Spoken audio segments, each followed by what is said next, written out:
Our campaign builds on putting people first, transforming Toronto community housing, a report full of actions that are already paying dividends. It will be a multi-pronged effort involving grassroots, activism, and high-level meetings.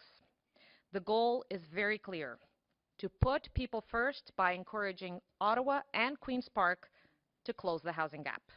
And what is the housing gap? It's the funding we need from the federal and provincial governments to help pay for repairs to social housing in Toronto.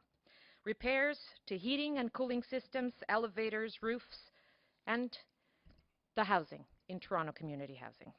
Repairs that will make buildings safe and healthy again for the people who call them home. Repairs that will drive better marks at school and better performances on the job. I can tell you that the City of Toronto and Toronto Community Housing are doing their part to close the gap by implementing putting people first. Working together, we have plans in place to generate more than $156 million in revenue. And when we came out with the report, we had a goal of $120 million in 2 years. Just a little over 6 months, we surpassed this by bringing in $156 million. But Toronto can't do it alone, and Toronto Community Housing can't do it alone. We need the federal and provincial governments to step up instead of stepping back. Right now, they aren't doing their fair share. Ottawa is reducing its investment in Toronto social housing by $33.4 million over the next 5 years.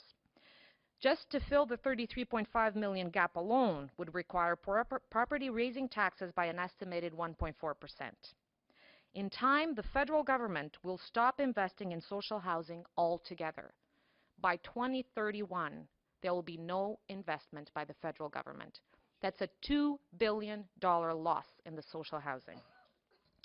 And Queen's Park is shortchanging Toronto when it comes to rent supports for disabled and low-income people in social housing.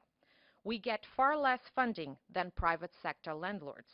That's why we need Ottawa and Queen's Park to renew their partnership with Toronto. Because with their help, we can boost Toronto's economy, we can give people the opportunity they need to succeed. We can make sure that all housing residents, not just those at Toronto Community Housing, live in safe and reliable homes. The Close the Housing Gap campaign intends to deliver this message to Ottawa and Queen's Park until we get action.